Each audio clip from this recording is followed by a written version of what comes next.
Hey, everybody. Welcome to Elden Dogs. Elden Dogs, baby. Oh, yeah. Yes, we are here. This is Hair the Dogcast. We are a family of shows on the HyperX Podcast Network, and Elden Dogs is a brand new one. We'll get into what that show means, but Hair of the Dogcast in general, we have the Dogcast where we will discuss gaming news, and we'll have kind of a light, breezy topic. That's every other week.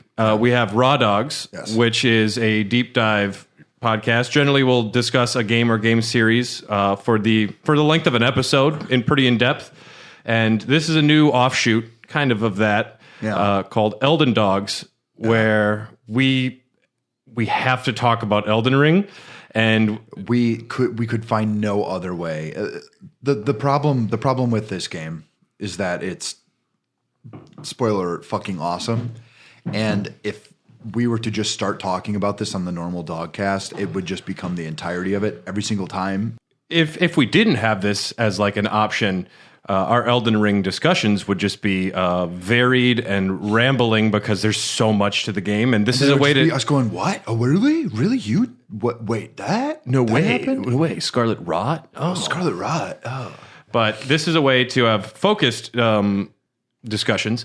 And yeah, so before we get into that, we're a proud member of the HyperX Podcast Network. For more information, check out podcast.hyperx.com. And who are we? Okay, my name is Brad. I'm kind of like the Gideon Ofnir, the all-knowing of the group, kind of a pompous dick, and I pretend I know way more than I do. Yeah. I think that'd be a good comparison. You love your servant very much. I love my little edgelord boy who sits out my door. And that's kind of my role here. I'm going to do a lot of the research and kind of guide the discussion of us Tarnished here. At this is a round-ish table, the oval table hold. True. Yep. And I have played through all of Bloodborne multiple times. Never played a Souls game outside of that until now. Hilarious, because you have tattoos of it. Half of my right leg is all Bloodborne tattoos. And the Souls series scared me for a long time, but that kind of gives you an idea of who I am. Dylan, I mean, you know which Tarnished I would want to call you, right? Godric? The loathsome dung eater. The loathsome dung eater. Because you're badass, you're cool, and you're vulgar. Yeah, that's true. I'm more of the sassy sorcerer who helps Ranni. he's like, oh, it's in this tower. It's not even the fucking tower. That's why I fucking love him. He's like, you'll go to this tower. Saluvius? Yeah, he's funny. He just told... He straight up lies. Okay. I love him. And then we have... that's me. That's Tyler. That's... I was trying to think of which... Pope Turtle. You're Pope Turtle? no. I'm not... I mean, I wish I was Pope Turtle. He's got sharper edges than that. You're the guy who sells the earliest... You're the jellyfish summon. Yay! I can live with that. Okay, yeah, that's awesome. Which surprisingly has a quest tied to it that's a little cool. Okay, yeah. We'll be talking about this. Yeah, if you come up with who you want to be, did you come up with someone, or will you go with jellyfish for now? I'll use jellyfish as a placeholder. Okay. I'm also... I don't know. I'm bad with names in general, but this game is really, really trying my my ability to remember shit. It's a lot of R's and M's. And G's. It's George R.R. Martin. Yeah, I'm having PTSD He had to from he had to fucking do it. No, he made a statement. He said, that was not intentional. I'm like, okay. Yeah, fuck off. Yeah. Elden Dogs is going to be a very in-depth look into the game. Yeah. And just a forewarning. Bach. You're Bach? Yeah. The ugly dude? I love that little shit. Okay. Okay. Yeah. Fine. Okay. Bach's cool. Yeah. All right. He's a loyal dude. Just wants to make... Very appreciative. Just wants to be a Likes the seamstress, help. like his mom. You're my early... And I love my mom. You're my early demi-human summon. You know, in my head, I was thinking the one thing I don't want to be, and it was the demi-human summon. Oh, fuck. That's the one thing. All right, we can continue. Forewarning, though, like how spoilers will work on this show. When we do talk about, like, we're going to go kind of region by region after this first episode. We'll talk about Limgrave. We'll talk about some of, like, the history of that region. Yeah. How did Stormvale Castle become what it is? But as far as revelations or big story beats, those will generally not be getting spoiled out of order. And as we move along in the show, Some stuff might slip through the cracks, but I think the implicit understanding of this is if you're listening to this, unless you're curious and you don't care, there's going to be spoilers. It's just going to happen. There's no way around it. Yeah, I mean, there's going to be spoilers, but they're going to be at the pace of where we're talking. We won't talk about... Right. We're not doing it to be malicious either, so... And don't worry, we will. If we do talk about things, I have the power of the edit. It is a unique weapon, and it's a plus 10, and nothing will get through there. Yep. Yes.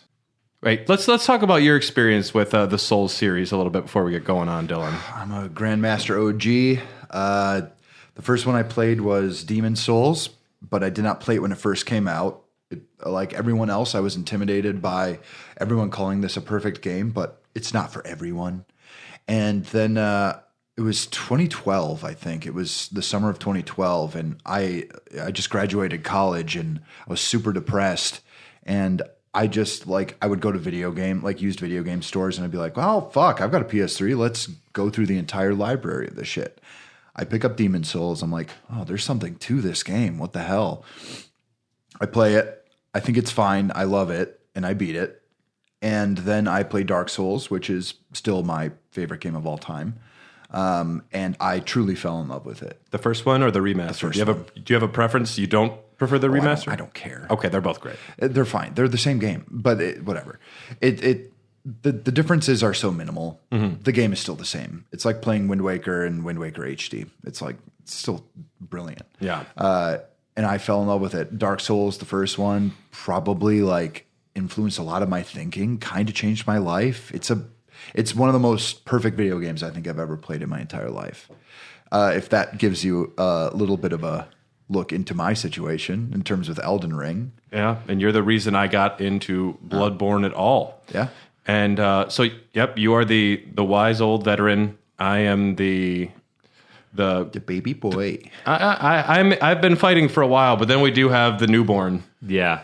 Yeah, it's true. That would be me. Before Elden Ring, I think I played a grand total of about 2.5 hours of Bloodborne, and that is my only experience with Souls games. Which my first 2.5 hours of Bloodborne didn't involve more than 3 blocks of that first level. Oh yeah, I knew the Souls games were hard. I knew they had a cult following, and they were critically acclaimed. So they were always on my back burner. I always meant to get to Dark Souls. I always meant to play Bloodborne, but I always got pushed aside for another game. Elden Ring came out at the perfect time where I had jack shit going on. Nice. And I had $60 that I just wanted to fuck off with. Burning a hole in your pocket. Yeah. And I will say, I did not expect to like Elden Ring. I'm about 58 hours in now, level 56. I didn't expect to like it as much as I did. Really? I do. It's probably one of my favorite games of all time so far. It has been a major gateway drug for many gamers. Just the adoption rate for when it came out, it sold 4 times the release numbers as any other ones. And I know tons of gamers that I have spoken with. This is their first time playing a Souls game, and it's really great feeling the electricity. Anyone talks about gaming, you can just see strangers walk up to you and are Elden Ring. Yeah. It's palpable. It's in the air. When a game like this gets released, and it is so, I'm going to be honest with you. When this was announced, I was like, oh no, they're finally going to have a flop. I literally thought that. I was so much of an asshole about it. I was like, I don't get on hype trains anymore. I really don't. Yeah. And I saw this, and I heard the title. I'm like, Elden Ring? Oh, the fuck? Yeah.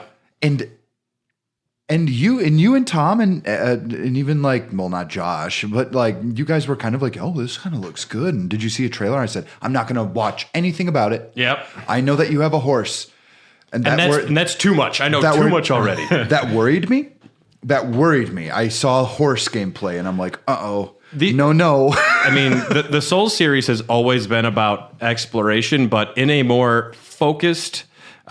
you can go off course to a number of different courses, but this is nope. You're fucking in an open world, and it is definitely a new approach for the Souls games. Yep.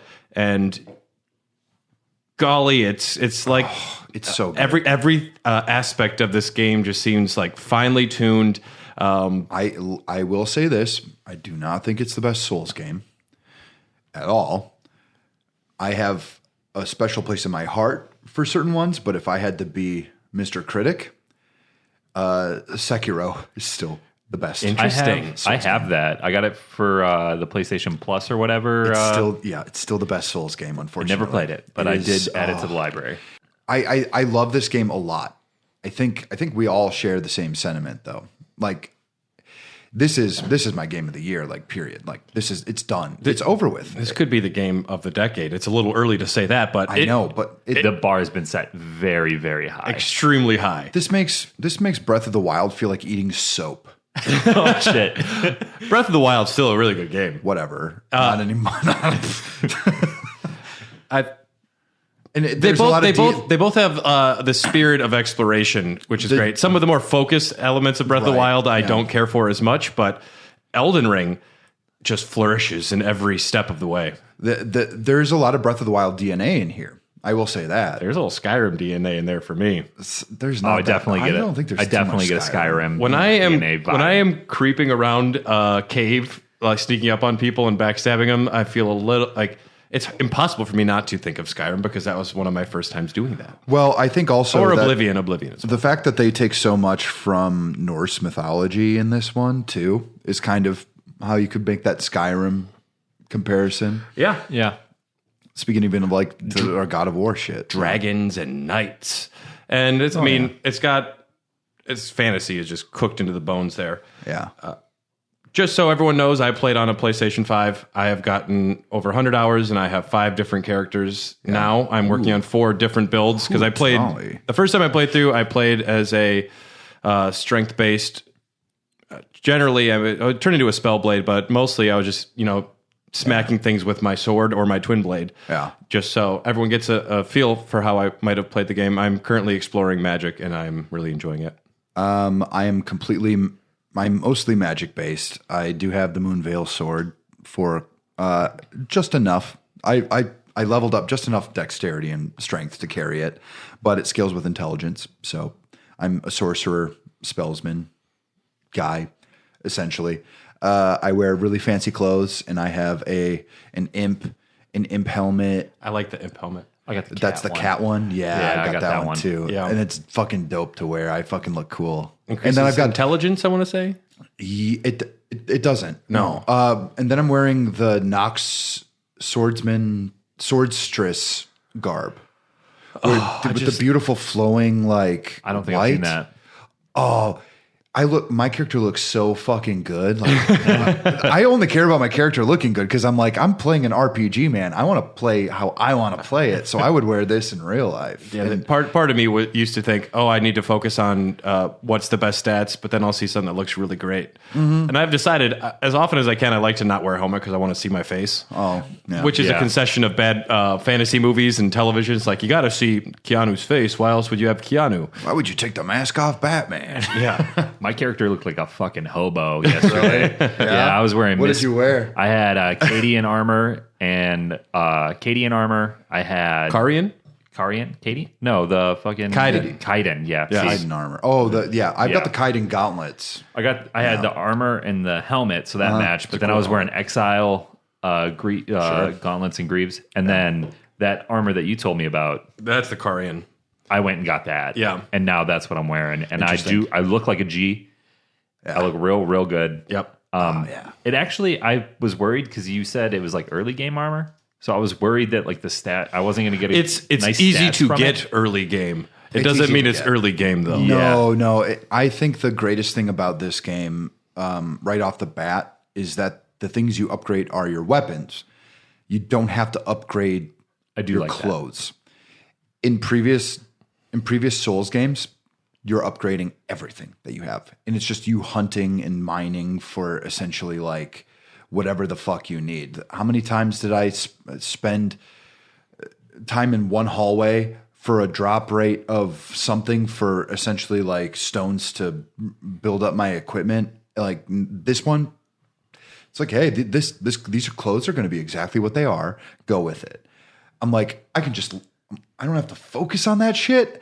That's chuff. They cut out the chuff. They finally did. They finally made it a little more accessible. Yeah, I was like, for me, that's super nice that I can just worry about leveling up like my summons or my weapons, and then because the stats and scaling and shit took me like I felt like I should probably taken a college class just to figure out what the fuck was going on. Don't worry, that's the rest of this episode. that is. I feel like I'm just now getting a handle on it. I played 100 hours, and there's still things like, wait, what? I'm still. I just found out that equip load affects iframes yesterday, and that really bothered me. Oh man, I'm so close to a heavy load too. No, that's okay. Once you hit heavy load, it's bad. Are you? Remember what weapon are you using primarily? I'm using that. I'm gonna butcher the name. I think it's the Serpent of the Gods sword. Oh, the that's a good HP one. back. It's got like it's got slashing damage. And I think I got it up to I think it's a plus 13 right now. I've got Lusat's Crystalline Scepter. Lusat's got some badass stuff too. But you have to have 52 intelligence to wield it. Yeah, some of those are pretty high. Man, yeah. And I made it to 52 intelligence. My character is a glass cannon for all intents and purposes. Yeah. A very popular build in Soul speedrunning is the glass cannon. I clearly have very powerful spell making, but you have to know how to keep your distance. And frankly, at this point, I'm an old vet, like Brad says, so I can. There's a certain, like when you face certain enemies, they can really close the gap quick. But if you kind of know how to space yourself, you can become like a straight G, dude. Like, I destroy. I have 9 slots of magic. Yeah. Yeah, you can increase slots. We'll get into that. But yeah, so that's a lot of spells to cycle through, though, too. Oh, no, it's this. Yep, I do that too because I got 7. Yep. There's a lot of unique handholds for this game. Yeah. I think that's still a problem that it needs to address. Well, I know that Tom has attachments for, I think, his Xbox controller where it remaps Underneath. some of the buttons to like his pinky, and Well, he's got an Elite version 2, I believe. he can map buttons back there, Yeah, so I know. that would do a lot. Yeah. But it's one of those things where you want to do it earlier. I'm not going to learn. We're old dogs. I still forget. We're Elden this game Dogs. has jumping. I still forget that this game has Praise the jumping. because Praise the jumping, because Bloodborne. There's a very easy piece of armor to get when you're going down to the fuck. You're going through like that village, and you have to just go off of a cliff to another cliff, just like 3 feet away, and you have to try and time your roll because your roll is kind of a jump sometimes. Well, the roll is the jump. I just fall like 8 times in a row. Yeah. I mean, it is what it is. But there is a jump in this game, and it is miraculous. And you works guys very well. You both recently joined the next generation truly of gaming. did. Yes.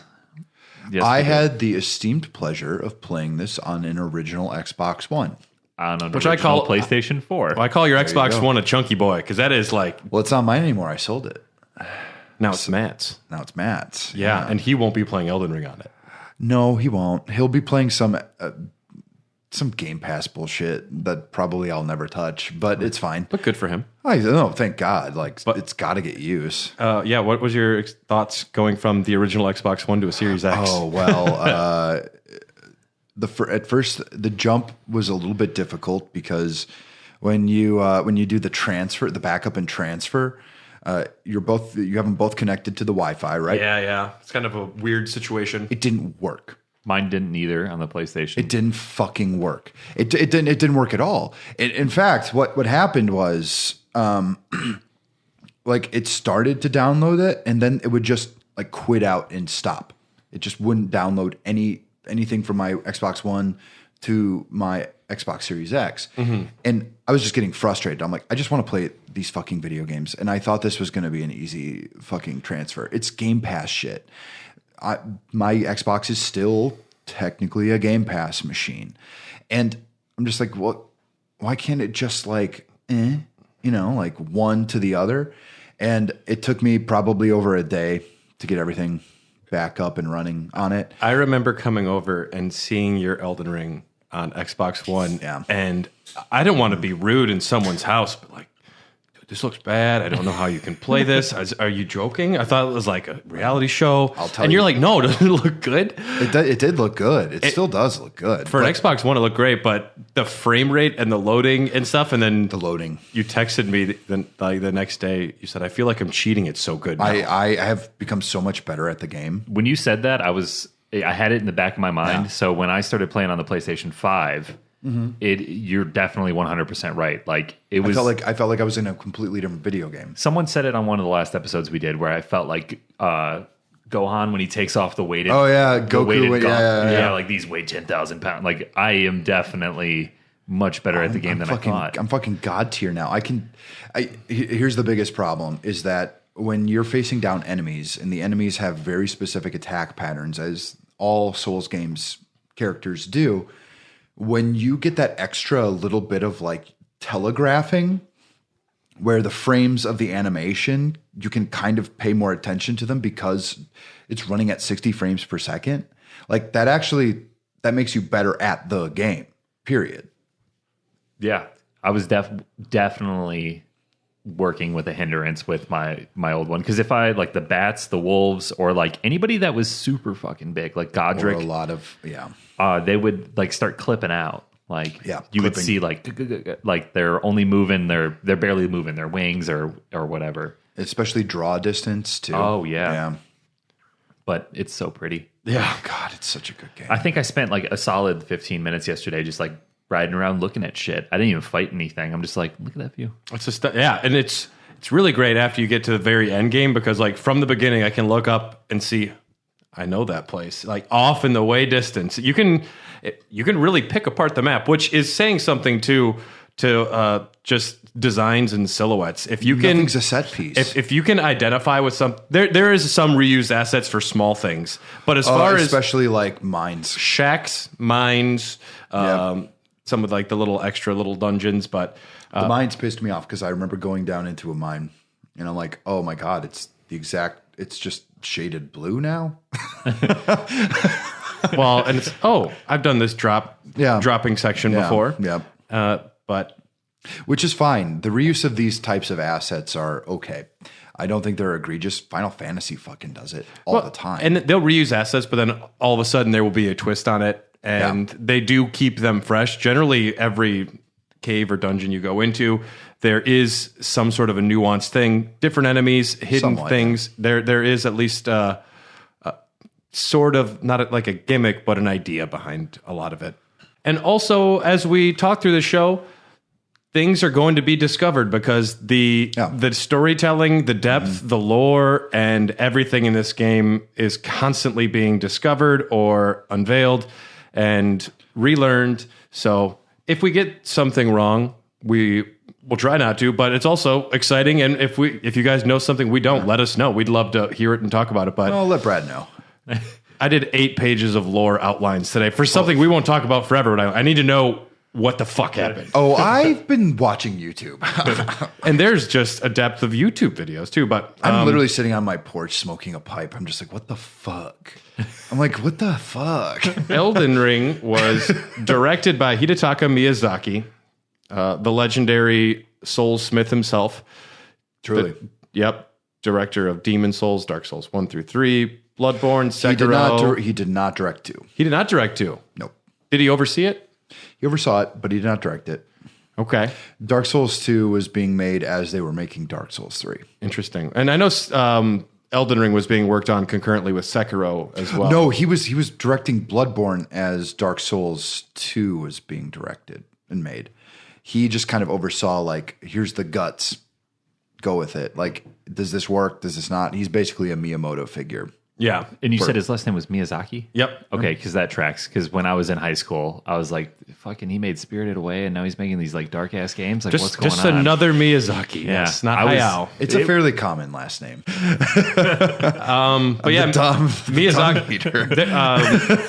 There's a lot that could be said about Miyazaki, but I'm sure you've heard a lot of it. He's a legend.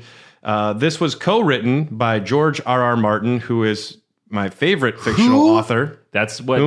Who? That's what got me on. That was That was the selling point for me when I heard that George, because I'm a huge Game of Thrones fan. When you say that, do you mean the Song of Ice and Fire book series, or you like the show? Both. Okay. The show up till the end of season 6, because then fuck that bullshit. I'll go till season 4.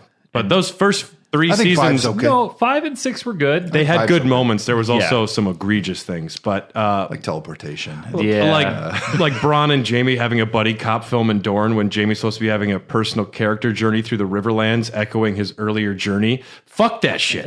No, the books are fantastic, and also George R. R. Martin's just world building, and he's like the Michael Jordan of world building. I have to wonder how much of this is his. I truly okay. So you guys haven't played Dark Souls.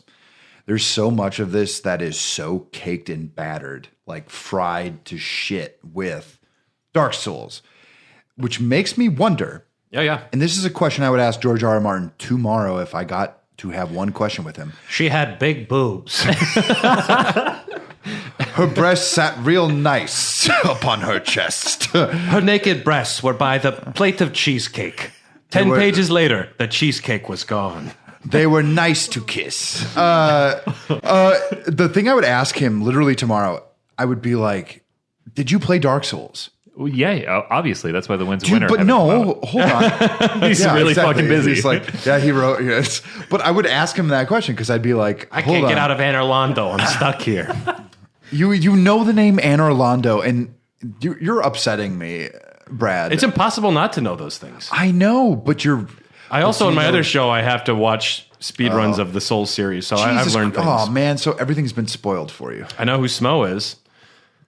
Yeah. I don't. Smo rules, dude. But George R. R. Martin... It's pronounced Smoff. Okay.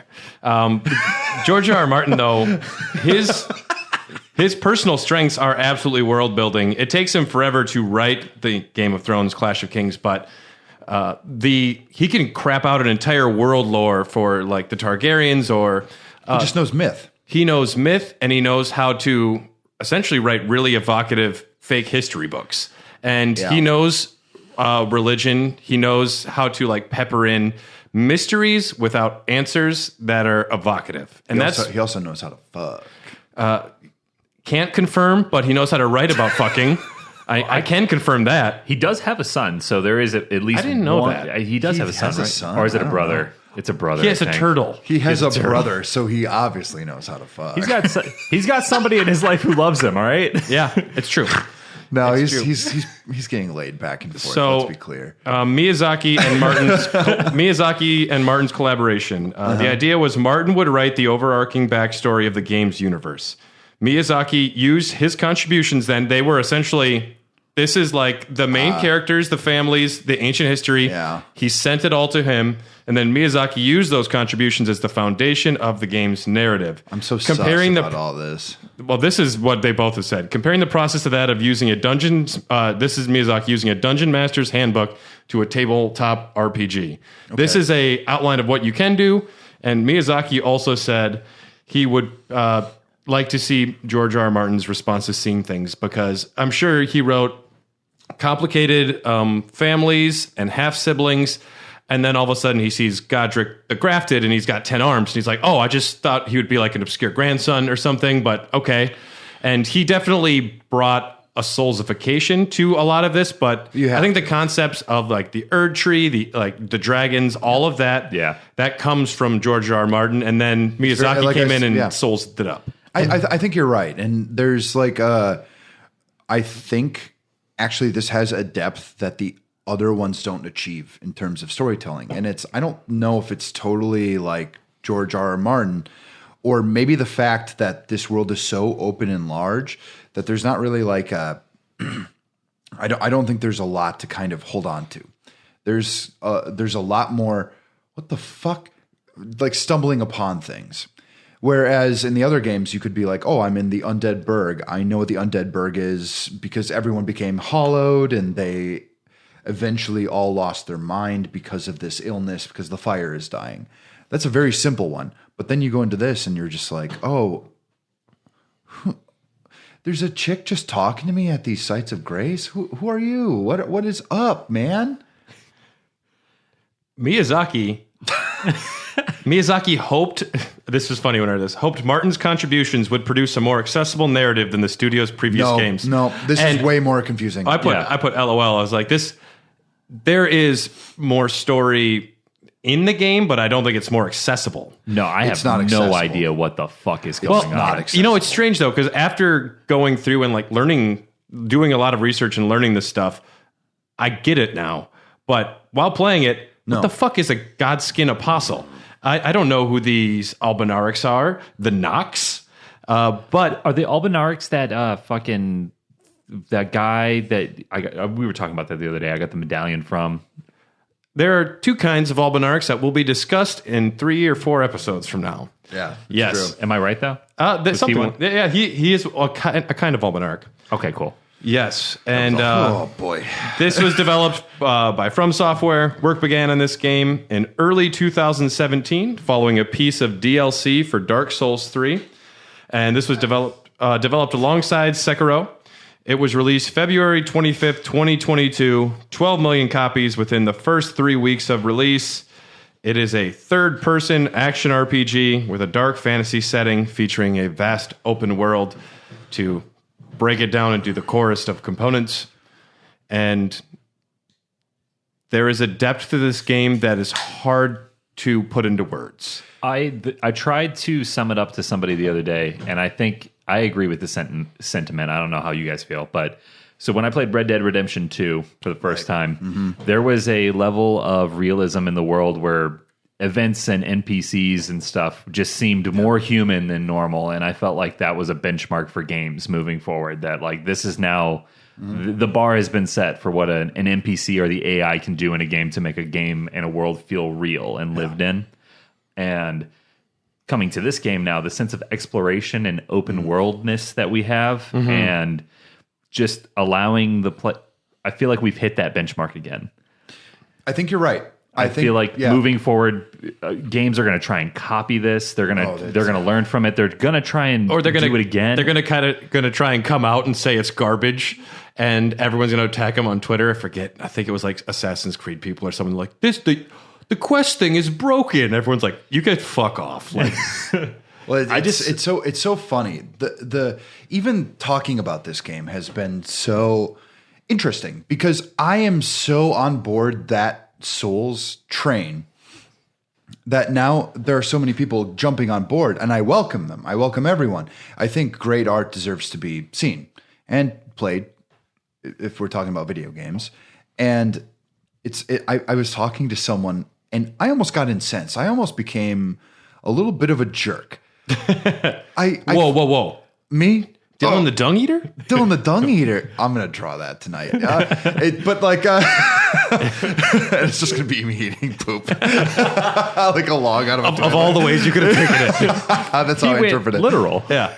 But I was talking I imagine you hanging in the gallows, like in the opening image, eating like a poop on the cob. Well, but a poop kebab. A poop kebab. I was talking to someone and they're like, "Oh, I never got into these Souls games because they're just so difficult, and they should put like a different mode in there." I'm like, "Nope." I immediately was like, "Nope, you're wrong. You're wrong. You're dumb.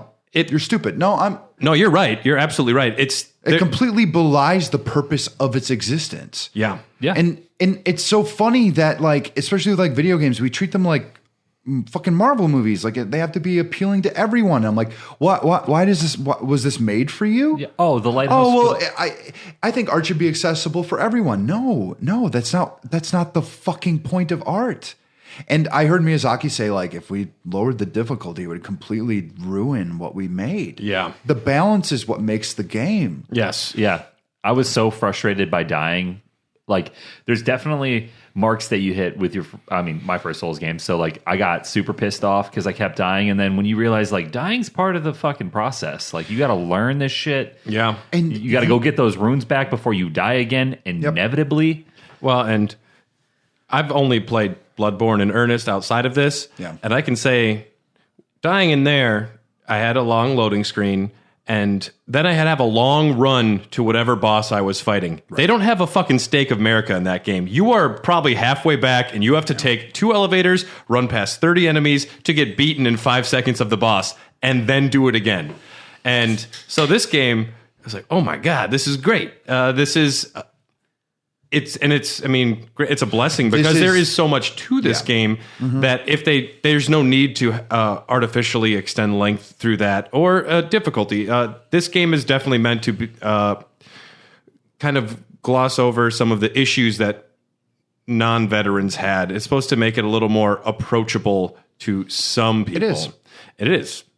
And frankly, to anyone who says that these games are inaccessible for you, either A, you don't have the determination. Some things are just hard. Some things are difficult. You have to deal with that. Like, it's like, okay, well, there you go. You've got what you've got. But there is a way to make these games easy mode. It's called farming. Not just farming, but farming and using all of the different tools you have too. But for the most part, there is a way to make the game easier. The game gives you the tools. Like even for us, I'm not facing Godric the Grafted at level 13. Like I'm facing him at level 34. And could I face him at 13? Maybe I could survive it, but at 34, it's a hell of a lot easier. Yeah, but some people will also just go in their level 10 buck naked. And Justin Sapp is not leveling up. Yeah, I know he's not leveling up. He's a level 1, and he's on Renala now. Are you fucking kidding? He's at Renala? Yeah, and he's level 1, and he is not leveled up. And that's a rough fight. He's a wretch. I thought, well, we will talk about some of those fights at the time, but yeah. And it's funny that you can say that's a tough fight. To me, I got it second try. No, I got it the first try, but it's tough. Yeah. Like the amount of books she sends at you, I fucking hate it. I fucking hate that. Only in the first phase. Now, so far, I've had the hardest time with Market. But would you guys want to talk an intro to the lore or gameplay mechanics first? I think mechanics are probably the most wise choice because I feel like we're kind of on that path anyway. Okay. Naturally. New game. You'll start with creating characters, starting archetypes, determining starting stats and equipment.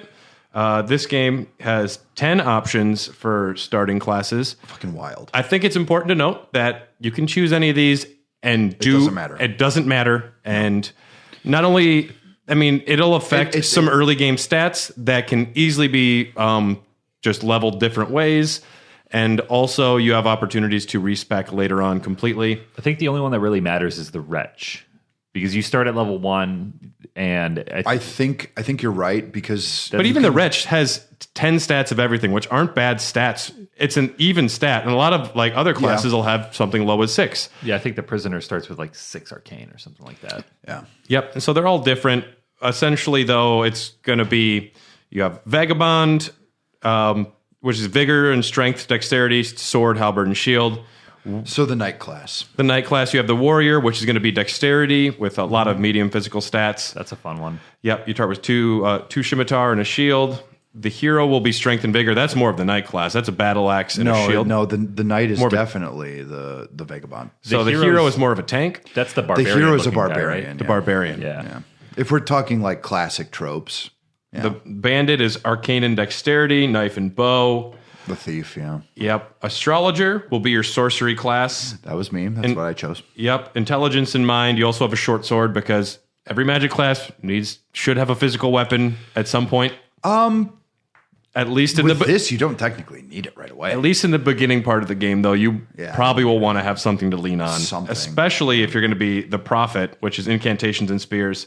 The prophet is a good starting class. There's not a lot of great incantations early on, though. No, there are not. Yep. So, but later, I was actually kind of jealous. I'm like, I chose sorcery, and look at all these fucking incantations. I respect. You went faith? Yeah, I respect into faith because they was just too enticing. I miss pyromancy. I miss my big pyromancer boy. Yeah. I miss my hard as fucking rip ass fucking fire starter. And this one, pyromancy is essentially it's the arts. It's like your sword arts. That's what it's taking the place of. Well, there's tons of fire incantations. No, but in Dark Souls, pyromancy is not scaling with intelligence. Scaling is handled a lot differently in this game, from my understanding. Yeah, there's a lot of stuff that they really hide from you. And then you have the samurai, dexterity and medium physical stats. We'll talk about what these stats mean, but you start with an uchi katana and a longbow. Very cool looking class. I beat the first boss with a samurai. Yeah, I feel like the samurai is the best, like, new person. Like, if you're new to the game, that's a good starting class because you get the ranged bow. The sword is strong as fuck. You got the sword is very strong, and I think you have the blood damage is very nice. The bloodlust build up. Yeah. Plus, I think you start with the most Poise. Endurance with the samurai. You do, so you can, like, new players who might think it's like a hack and slash, or that's kind of how I started with the samurai. That was super nice. The ranged option is nice. I think the bows work better than they've ever worked because if you've played them in any other incantation of this, you're fucking in the weeds. Like, this is actually like... What's ranged combat like in the Souls games? Oh, they're bad. It's all bad. How about Sekiro? He doesn't have any. I wasn't sure. No, Wolf doesn't have any. No. It's all...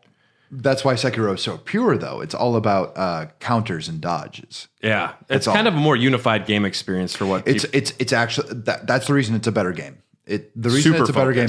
Well, the reason it's a better game is because either you learn this game or it tells you to kind of fuck yourself, which that's why I didn't sell. That's usually what my co-hosts tell me. Yeah, well, you could. We got the prisoner, intelligence and dexterity starts with an S-stock, E-stock, S-stock? S-stock. Yep. S-stock and a staff, kind of like a spell blade. He's got the magic. He's got an actually decent spell to start out with, the magic glint blade. Yeah, that's a good weapon because it's delayed. Because the reason it's good is it's because it's delayed.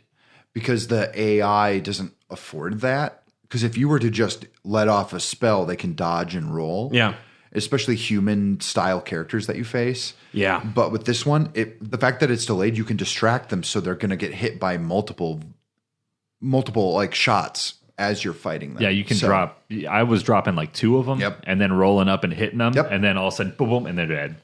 And the prisoner also has a very dope helmet mask thing with one eye. It is. That is legitimately ripped from Berserk, the comic book. Yeah, Griffin. Yep. Which it's Griffith. Yeah. Griffith. We could do a whole episode probably discussing inspirations, but I know you mentioned Berserk. Oh, I'll talk about Berserk any day. We'll talk about Berserk as it comes up throughout this entire show, and I will, of course, mention George R. R. Martin stuff when we can as well.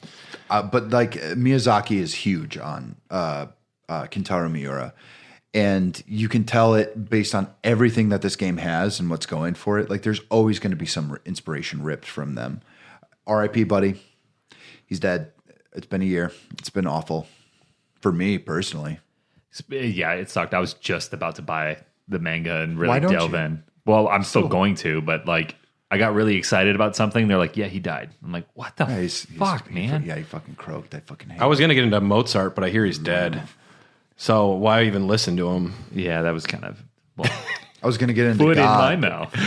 I was going to get into Son God, of a but you know. Huh? Turns out it's gone. Nietzsche says so. Dude, he's dead too, man. Yeah. Whoa. We'll have to put all faith into Nier Automata now. Yoko? Yep, Yoko Taro. We have Confessor, who's going to be a faith and kind of medium physical stats, leans on incantations and a broadsword. That one's fun. That one's okay too. And then, of course, the Beloved Wretch, which starts with stats of 10 and everything. Yeah. Naked and a nice club. It has a nice club. They have a nice club. It's true. You can also change your body type, age, and all of that stuff. Glabulas and chin widths and... Well, the biggest problem with these, even like in Dark Souls, is that it actually increases your hitbox size. So there's no actual benefit to being a fat man in any of these games. But what if you want to look sexy? But I mean, like, if I want to be a fat man, I'm going to be a fat man. Well, do you have increased... No, you don't. You don't have increased poise. No, do you have increased hitbox when wearing fatter armor? No. Okay. Because there's a big belly armor that I like to wear, but also... As far as... listen, as far as I know, no. because But also, there's a lot to this game. I know. Yeah. I could honestly, people could correct me. I wouldn't know. And I don't really care. But like, because they can fuck themselves. But it's like, I from what I know though, in the early Souls games, is that being skinnier was actually more beneficial, which is kind of nuts. Yeah. And also, generally, it's a better, healthy way to live in real life, too. I did make a character that looked a little like me because I like to pretend that I'm cool enough to be in worlds like this. Oh, yeah. Yeah, my first character looks like me. Yeah. And then I made Carly as my sorceress. Oh, of course. Yep. Yeah, I mean, she deserves it. Didn't look like her, though. There's a lot of optimizations in there. I know, but you should have like really spent time with it. Like really made Carly. Come on. Well, I'd spent maybe like 15 minutes, and I don't think it's bad. But No, I doubt it's bad. I didn't take a good look. yeah, and then you also, besides that, you get to choose a keepsake. There's 9 keepsakes that you can start with. Phew. Golden seed, which will give you an extra flask. A stone sword key. Depending. Sure. Lands between rune, just getting you some more rune to start off the game.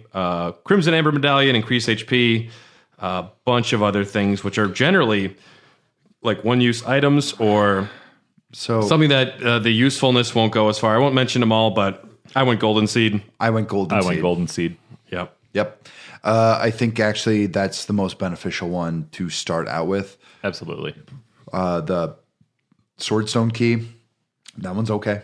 You're gonna find enough though to where I mean you can literally just fucking buy them. I'd rather just get that extra flask to start the game with. I miss certain ones where you can pick them and you won't know what the fuck they are until like 3/4 of the way through the game. In Dark Souls, they're gonna ask you that as well. Yeah. And you're gonna it's like, it's a key. Oh, what's the key do? Well, we're not fucking who cares? We're not gonna fucking tell you. Who gives a shit? Did you check the item description? Because it's vague and mentions something. By the way, get the key. In Dark Souls. Just get the key. Okay. But it's like, but to have that like level of wonder and kind of astonishment and like exploration, like that's the best. So we're gonna be right back to discuss stats and weapon and damage types and Damn, dude.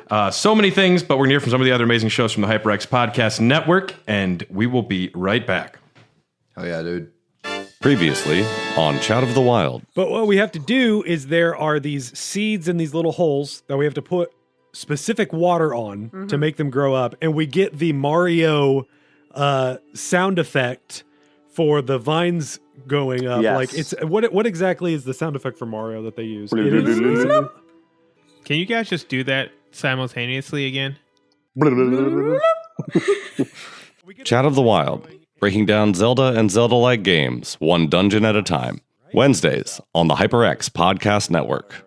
Video Death Loop is the show where we watch a short video clip on loop until we just can't take it anymore. Along the way, we'll try our best to make each other laugh and to hold out longer than the other guy. Come in on any episode. Video Death Loop, new episodes every Friday. New this April from HyperX, it's the HyperX Clutch Controller. Get better control of your mobile gaming with its comfortable grip, directional pad, analog sticks, and shoulder buttons. This versatile controller can fit a variety of phone widths, and can also connect wirelessly for use on tablets and PCs. Learn more and pick one up online at hyperxandhp.com, Amazon, Micro Center, Target, Best Buy, and other fine retailers.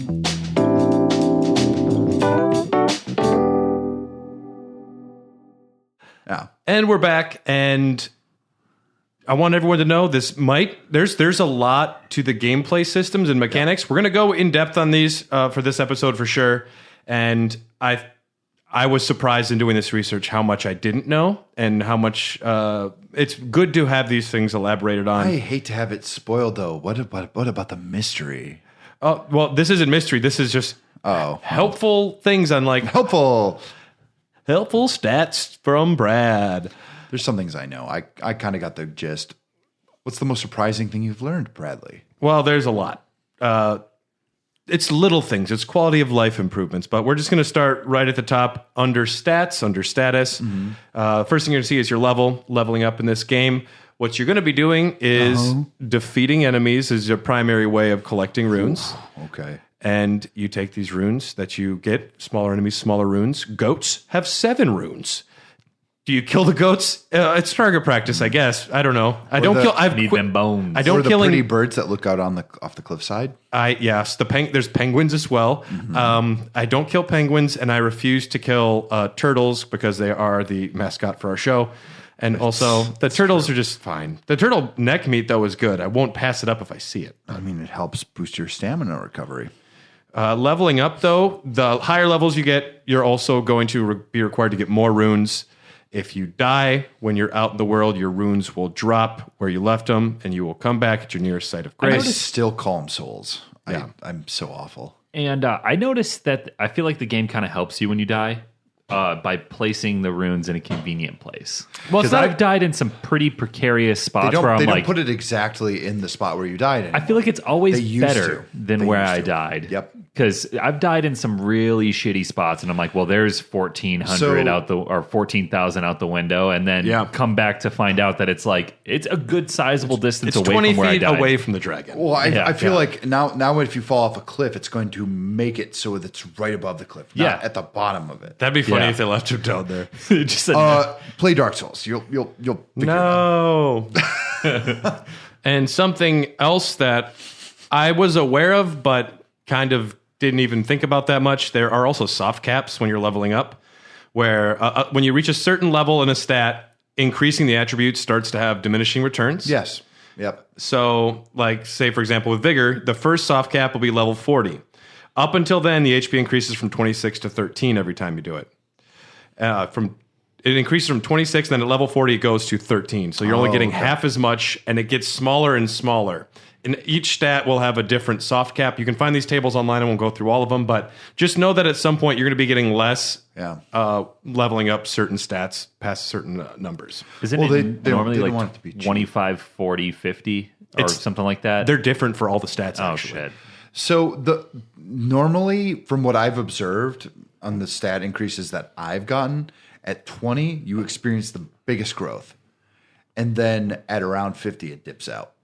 So my intelligence, when I had my really nice just starter staff, I would increase my intelligence, and then suddenly like the damage my staff will do would probably go like 4, like a 4 increase. But then once it hit 30, it would be like, then it's 3. No, there are some strange kind of caps, but I think the caps are intermittent. They don't like they don't illustrate them either. They don't tell you how this is going to work, which kind of adds to the mystery and the lore of whatever the fucking game is. But they're also like, oh, all right, I'm at level 52 with intelligence. My strength of my attacks are not going up anymore. Yes. I might as well focus on another stat, which I'm going to do as endurance. I decided I'm going to do endurance because then my equip load can go up, and then I can send off more spells because using a spell costs endurance. So from what I'm going to do, I'm just basically going to make a heavy armored spellcaster. I heard somewhere that dexterity will allow you to cast faster. It does. I don't know if that is it true. Let's talk about these things. Right at the top, we have Vigor. This primarily will affect HP. Also, Hey, that's my word. it boosts fire resistance and immunity. It does. Immunity is a player's resistance to poison and scarlet rot, so those also increase there. Mind will govern your FP, and that affects focus, which also affects focus, which is going to be resistance to sleep and madness. Yep. Endurance governs stamina and robustness. Robustness is your resistance to blood loss and frostbite. It also affects your equip load, which is something good for people to understand. Because I was playing with, I think it was just medium. Did I have to explain? I've explained fat rolling to you. Well, yeah, I didn't know what fat rolling was. Because if you're a heavy load, your fat roll is bad. It's impossible. And It's impossible to play the game with a fat roll. I mentioned it earlier, you also have fewer iframes the heavier you are. If you're a heavy load, you have very few iframes. Yep. If you're over encumbered, which you can be past your weight limit, you can't roll at all. And you move very slow. Animations are slow, and if you are a light load, light load, fast roll, lots of iframes. Medium is normal, average. Yeah, and I might like to try being a light load. I'm trying to work down to it. won't. I don't think I'll ever get there. If you wear... You got to wear the exact right equipment, and it is so unforgiving. It really is. It like even in the original Dark Souls, it's just like if you don't have the set, then you're screwed. Yeah, and with the armor I have now, I'm like right on the I'm teetering onto a heavy load because I haven't really put many points in endurance. Yep, that's why I wear full night set and then socks, just socks for my feet. That way I'm not too heavy. Well, like I'm Plus, there's good talismans that will increase equip load, which goes a long way. Goes a long way. I got one of them. That one's okay. That sword one. There's multiple ones. I know, you can get some really there good are, ones later, but like I'm like, I experiment with it. I'm like, look at this. Oh, how's it going? That's the brilliant. That's the brilliant thing about this game is that first of all, I didn't just digest this game. When I first got Bloodborne, I spent 3 days just being gobshit cuckoo about it. And I was like, I experienced all it had to offer. I literally was able to comb through all of it and I figured it out. And I've obviously played these before and I was like enamored by it, honestly. But then like a game like this comes out and I'm like, where do I go next? What am I doing? It's awful. And then we have strength. This will govern your attack power of heavy armaments and your physical defense. Dexterity, which is what you had a question on. This governs the attack power of advanced armaments, kind of more difficult weapons, nuanced weapons, but reduces spell casting time. So you were right there. It softens fall damage, which it doesn't make too big of a difference. You either survive or you die. Yeah. There's not a lot of give there. Especially on Torrent. And it makes it harder to be knocked off your horse, which is a nice thing because whenever a tree sentinel would knock me off my horse and I'm just fucking slow to get back up. I'm currently at the Royal Capital. Yeah, I know it. Yeah. And yes, intelligence will govern your glintstone sorceries, improves magic resistance. Faith will be your sacred incantations. And arcane is kind of an odd one. It governs discovery, which is the likelihood of finding items and rarer items on enemy drops. So does dexterity, it speeds up your... Reduces spell casting time. What about incantations? That's a spell, so yes. Okay, sweet. It's all spells, yeah. Because like the two buffs that I use a lot take a minute. And I'm doing like a Dex Faith build now. So like you're doing a Dex Faith build. Yeah. Interesting. But I got to find a new weapon because my strength is good enough scaling wise for the weapon that I currently have, that Serpent HP fucking thing. Yeah. But I want to might rock a double sword and then incantations. Twin blade? Yeah. There, that scythe that you get, that's the winged Dex. Yeah. I got that scythe. That's a really good starting one for a faith build. I mean, I honestly, I literally told him, since I didn't look any of this up, what happened right for me was I stumbled upon a Dex weapon with intelligence scaling, and I was like, oh well. It's so interesting when weapons scale outside of strength or dex. Yeah. I was like, oh, it's Moonveil. Oh, it's a katana. I finally get to practice the ways of the sword. I'm like, and I get it from a fucking magma dragon. Like, I'm like, what the fuck? I still haven't found this son of a bitch. Oh, it's in Caelid. Yeah, it's in Western Caelid. Oh, that would explain. I avoided that place like the plague, but I'm there now. It is like literally the plague. And I mean, I beat it to shit. And when I got that fucking sword, I was like, oh, my build makes sense now. I think the worst part Iron Fist Alexander's like, ho ho, I am a jar. I'm a jar man. Do you need my help when we fight? Can I hit me on my keister? Can I eat the dead bodies when you're done? We need to make that shirt with it's the Radahn fight. Yeah. Featuring the festival. Yes. Oh, yeah, that's the festival. Oh my God. I will buy that shirt in a minute.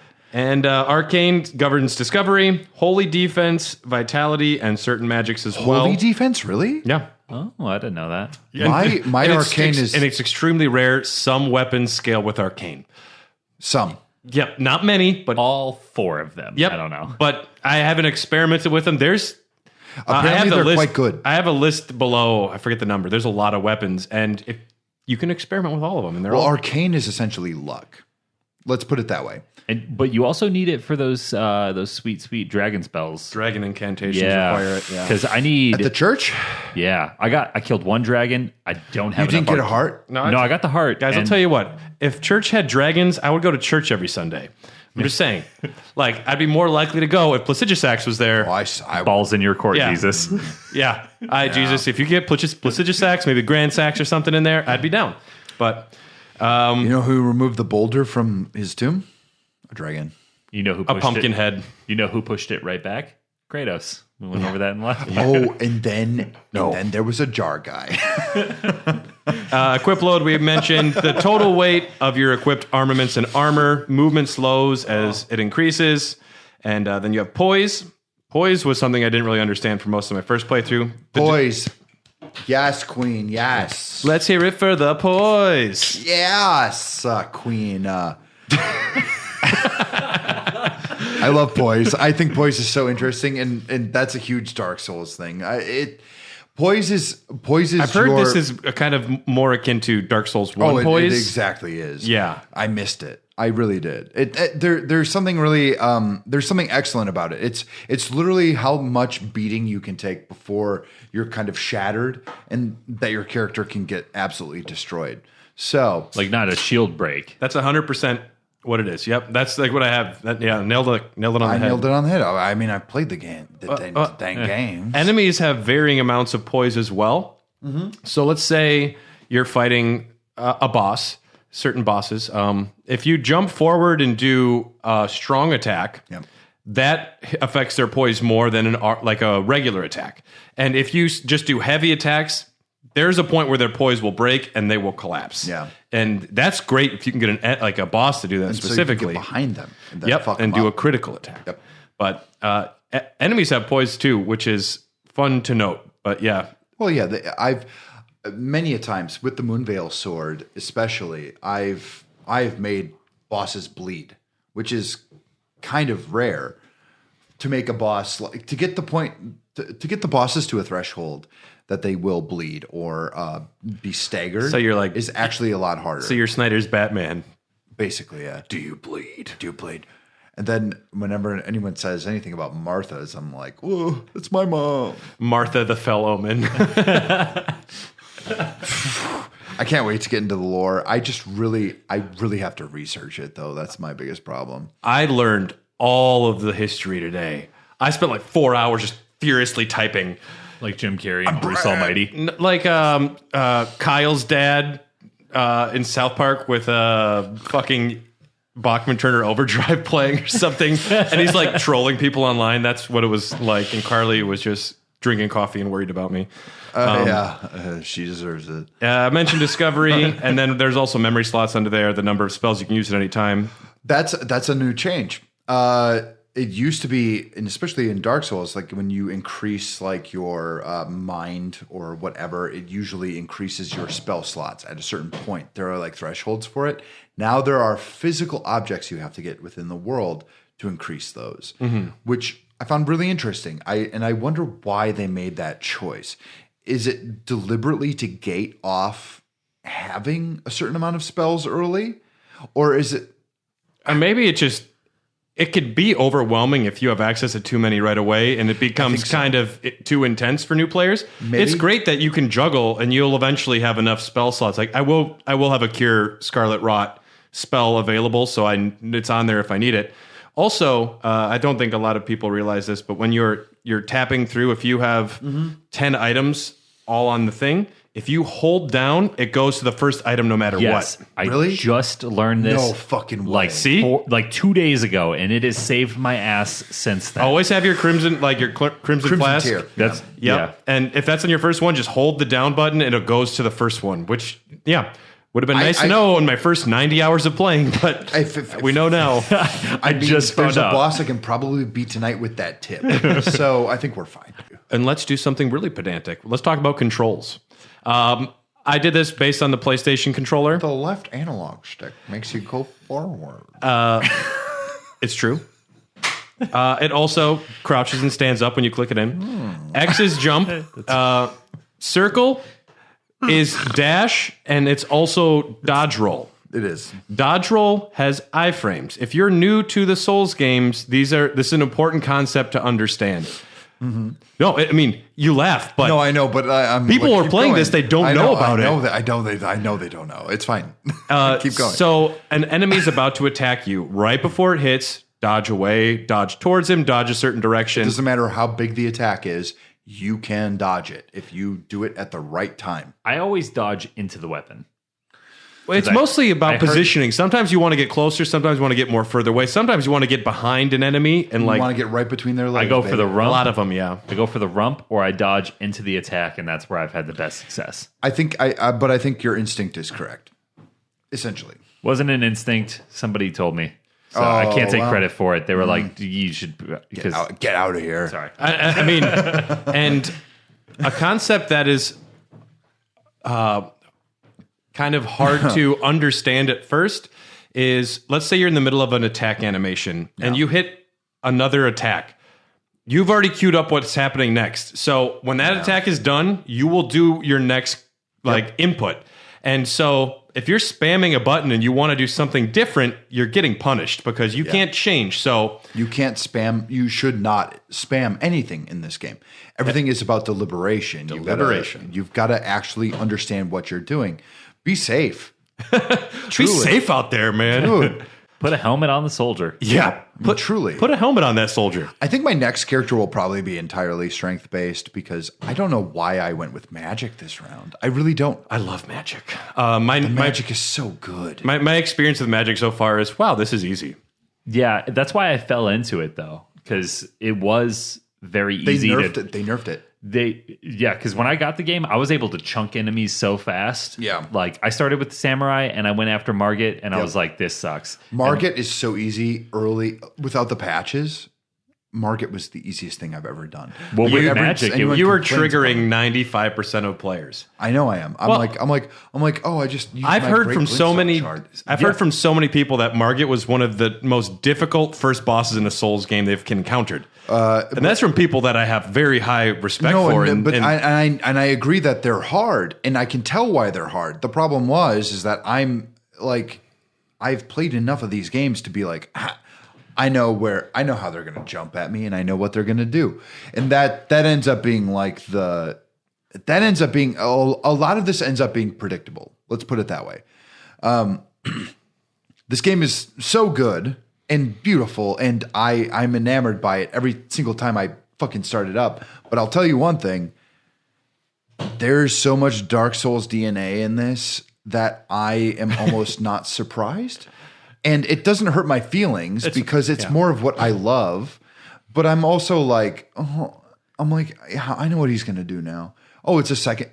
I'm like, oh, this boss was really easy to defeat. Oh yeah, there's a second phase. You've experienced a lot of the different things. The tropes are already they're already a part of me. Yeah, and that's which great. is good. No, but watching everyone else, like especially you, like. Why did he have 3 different attacks? Why did he stagger that time? Exactly. Like, and he got this like fucking hammer made of light, and he jumps at you fucking crazy now.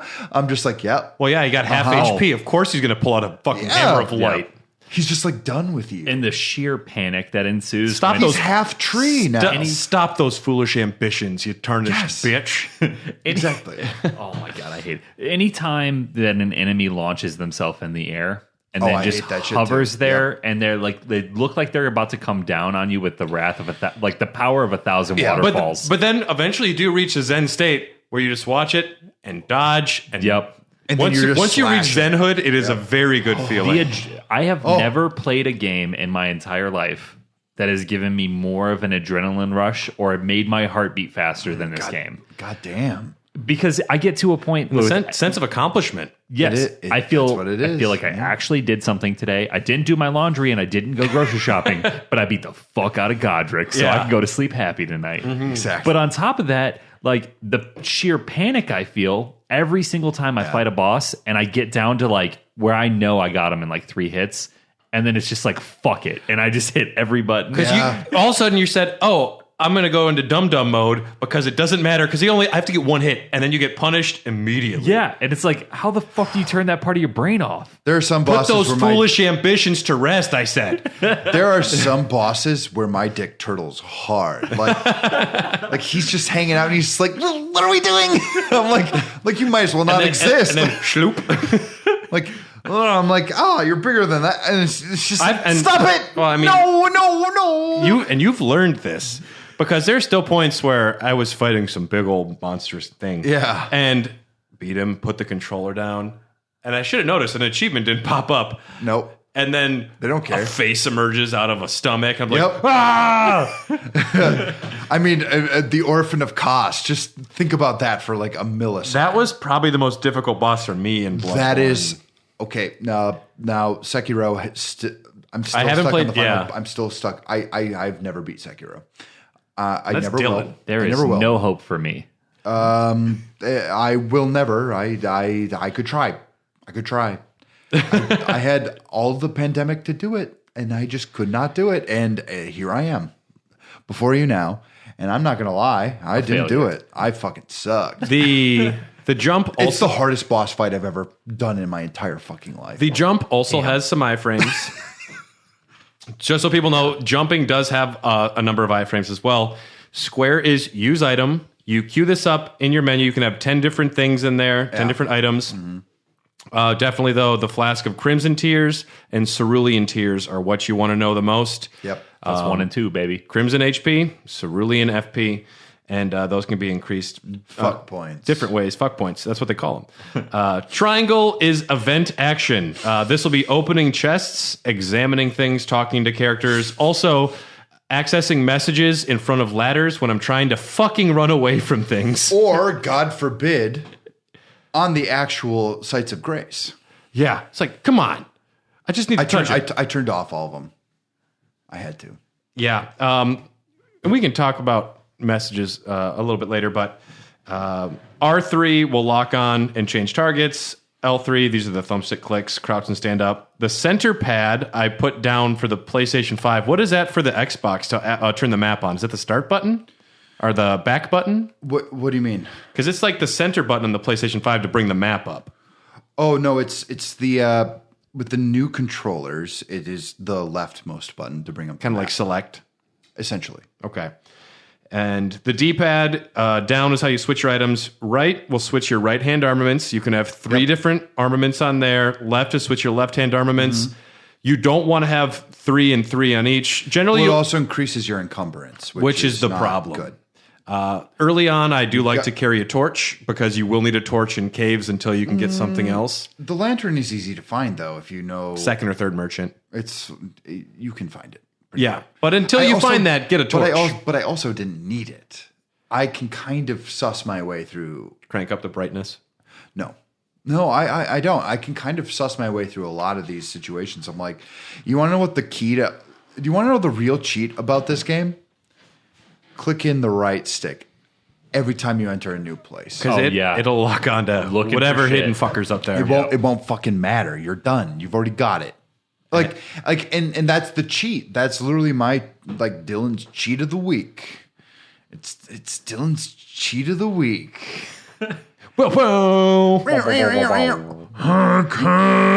Holding the 4 shoulder buttons and up X and twisted metal black for infinite ammo. Exactly. Cheat of the week. I'm still upset you guys have the PS5 version. And and if you hit up on the D-pad, switches your sorcery / incantation. You can have 2 to start off. You can get up to 10. Jesus. R1 is your right hand or two-handed attacks. R2 is your strong attacks. Takes more stamina, breaks more poise, takes longer, benefits and disadvantages as well. L1 will be guarding if you're not wielding a weapon over there. And also certain things will also guard. And L2 is your skill. Weapons have skills, and yes, you can either... Which is awesome. You can either, if it's a normal type weapon, equip Ashes of War to those, or if it's a unique weapon, they come with things built in. You can't change those.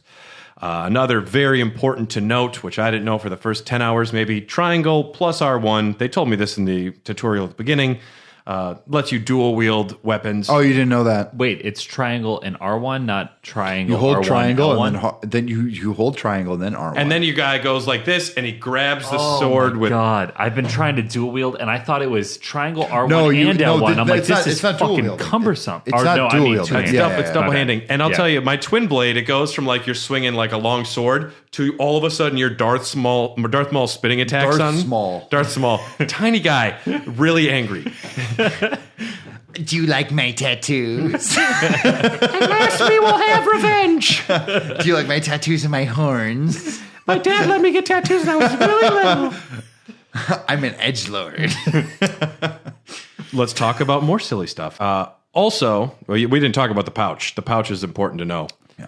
A lot of people don't use the pouch. I use it. That's hold triangle, and then your D-pad changes to what's in your pouch. These are wet items you don't use as often. I hate that. I'd much rather have Torrent mapped to that, so I don't have to cycle through things by hitting down. Torrent should have his own button. There's so many buttons that are already used for things. He Torrent does have his should own have button. his It's triangle triangle up. and down. Yeah, see? You went up? Yeah. God damn. You're funny, Dylan. I'm great. I moved my summoning over there. Game changer. I don't have to cycle for that shit anymore. Yeah, the cycling of summons. Ashes. Yeah, I get it. Okay, so your HUD, your heads up display, that's what we're going to call it. Top left will be the Great Rune equipped. We won't talk about that now. Red bar health, blue bar FP, green bar stamina. Stamina will naturally come back after a period of time. And something brilliant in this game, in non-hostile areas, it never decreases. Yep. I noticed that the other day. That's a quality That's of life thing that is brilliant. Yes. Because why would you not want to travel faster? That Why should I that's have to worry actually about how brilliant. fast I'm running if I'm not in a fight? Well, yeah. Like if you're in like a moment of like danger, I get it. But then, I mean, fuck it. Who cares if no one's around? Like it's what would be the benefit of you being like, I can't sprint any farther. I can't. Yep. Oh, my character can't sprint any farther. And you're just out Damn on it. the open map, and it doesn't matter. You're not fighting anyone. Just, yep. So your stamina doesn't decrease, which I think is brilliant. Trying to get to Mikolash, and I'm just like, He's so far. He can't run. Ugh, he's so weak. I like Mikolash a lot. I love Mikolash. Right underneath that, we'll have character effect icons. Usually this is going to be 3 to 8 things that no one understands. And What it just the fuck is going on with these? Another thing that I don't understand about this game, some of the icons, I don't know what they are.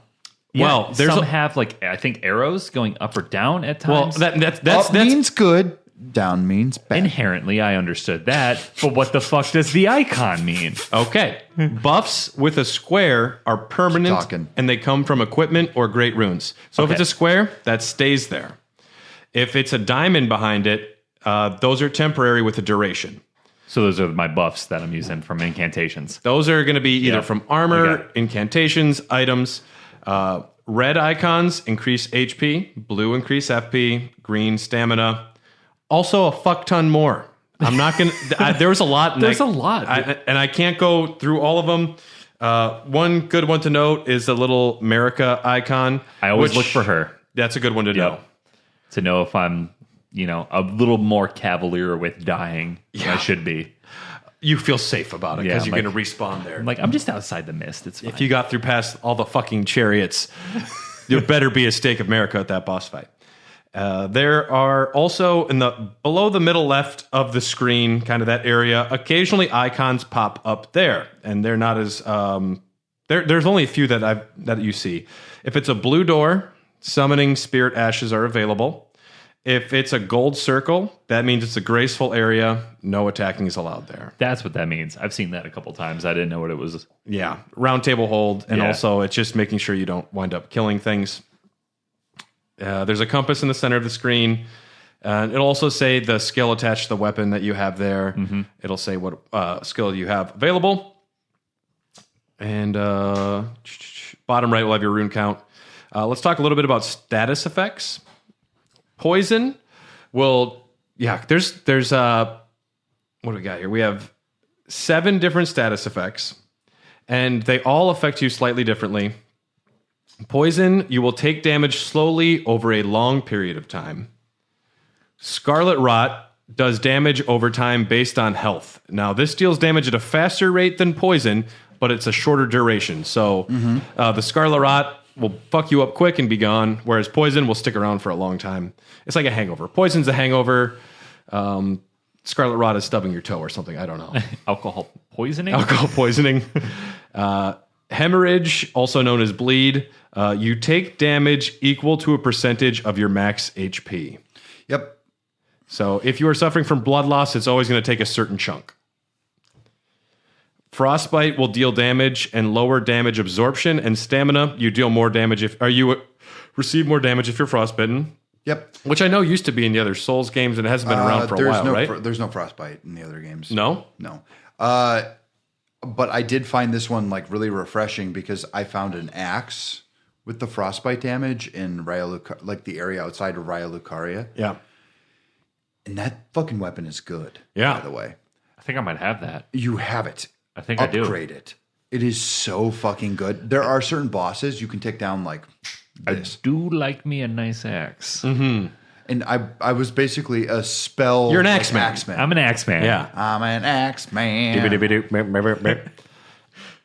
One of the most bizarre, obscure statuses is sleep. You don't run into it often. No. I've never encountered it. I've only had it once. I've watched some YouTube videos on this. You can get a sword that puts things to sleep. You attack them like 4 times and just lays down. You can critical hit it. Yep. And you can also get sleep arrows. I think part of I have sleep arrows. I'm a bowman a little bit in this game, by the way. Part of the problem, though, I have a horn bow. From my understanding with sleep builds is they require, I think, Trina's Lily, certain items. And those are items that will not respawn after you collect them, like materials.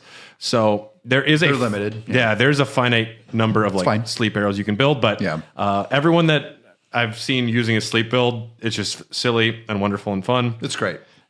Madness is where you lose FP and you take HP damage. This is a lot more forgiving than Bloodborne's Frenzy, thank God. I just encountered Madness for the first time at the Grand Lift. Yeah. It's heading up like Dectus? North. Yeah. After you beat Renala and you go through that, you get to the Grand Lift. I was going northeast, and that's not even how I approach that. That's so as wild. I get closer to this tower, it just fucks me up. I don't know where it's coming from. Yeah, I know what you're talking about. Oh, I don't know what's happening to me. I'm trying to outrun something I can't see. It's like the movie It Follows. Try going to Mensis and Bloodborne, dude. You're going to be 2 miles away from something. You're like, why the fuck am I dying? Yeah. And it is unforgiving in Bloodborne. Well, it turns out it's a brain on a bridge. As it normally is, I guess. Brain on a bridge. Then there's instant death, which I didn't see too often early game, but Dylan was over here, and I ran into an enemy in a certain area, and he said, back the fuck off, you're going to die. And that it's a slug-ish monster that they reuse from... That's actually from Dark Souls, yeah. Yep, and if this gauge fills up, you're fucking just dead. You're instant dead. I ran into a crab. It was a lonely little crab. These are kind of like bug-eyed salamander guys. Oh, yeah, I just fought some of those in a cave. Yeah. They're from Dark Souls. In Dark Souls, you want to know how this is actually way worse in that? Is that when you got cursed in that, 50% of your health is permanently taken off until you cure it. Damn. That's insane. Yep. I have a medallion that helps me against that. You get turned to stone. Yeah. This one, I'm like, oh, fuck it. But I'm like, oh, it's my guys. Look at them. I'm like, look at where it's been 10 years, bros. The boys are back in town. Yeah, dude. Thin Lizzy shit. All right. There's a beautiful world map you can access. This is for the first time in a Souls game, is my understanding. A great map. Beautiful map. I'd love to get a big poster of that. I would love a picture of this map. I'd also have to get a little poster for the underground right beside it. Oh, yeah. That'd be fun. Yeah. Yeah. I think this is brilliant. I think it was an excellent choice. I think making fast travel more accessible is the best option. And beautifully fast loading if you're on next gen. Oh, baby. It took me like a minute and a half before, and now it takes me 10 seconds. Speaking of fast travel, this is a stupidity of mine.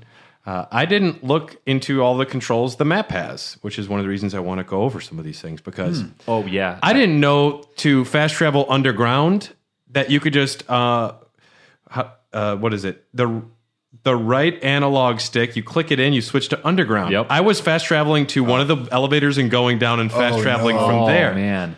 So yes, you can right clicking will take you underground. You can fast travel there immediately, which I didn't get. Oh, I got that right away.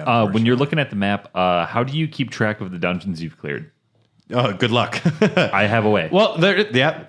Okay. So when you go to the map, jerk you off press on the triangle, and it'll bring up the sites of grace. And once I clear a dungeon, Really? yeah, if you go to the map, you press triangle. Yeah. Then you can press square and go straight to the round table hold. You don't have to move the cursor all the way down. What? Yeah, you can press square and you'll go straight there. Yeah. But when Fuck off. I clear something, I'll pull up the site of grace by pressing triangle, and then you click the right stick, I believe it is, and it puts a star.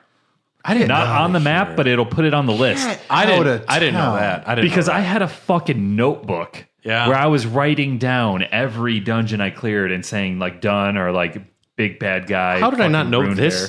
hair. I am. I wrote 8 pages of outline. It didn't come into that I am anywhere. so deeply flabbergasted.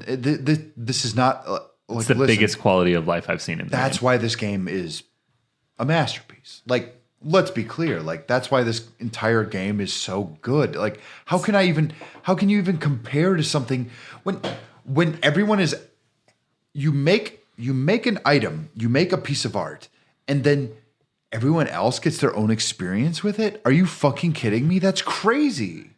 I'm just glad the newborn was able to teach the OG there for a second. Yeah. That was a special moment. But the minds of babes, you know? Kids say the darndest things, Tyler. well, I still forget that I can jump. Dylan's Bill Cosby, and you're the kid that says something crazy to him. What I was doing, though, is hitting the square button, which pulls up markers. So anytime there wasn't something I completed, markers. I left a marker. I didn't give a fuck. There's like 10 or 15 different markers. I just put a marker down. I know I had to go back and do something. Oh, I just put the skull. Yeah. I only use the skull. Yeah. Skull's good. Yeah, so you can do that. X will place a beacon, which is going to be, if you know you're going to a vague area, you can put that down. Yeah. Another tip, riding through the beacon automatically removes it, so you don't have to go in there and click it away. Fucking hell, I didn't know that either. Yep, so ride through your beacons once you get to where you're going. Triangle, like you said, is sites of grace. L1 shows multiplayer status. What? I don't use this. What? I don't give a shit. Blue circle means there's active co-op happening in the area. What? Red circle means active PvP happening in the area. There will be a multiplayer episode probably next year because we're going to talk about everything else first. Down on the D-pad shows hot singles in your area. So. Important to I already know. Hot albinaric women near you. Listen, bud, I already know all the hot singles in my area. I don't need an app.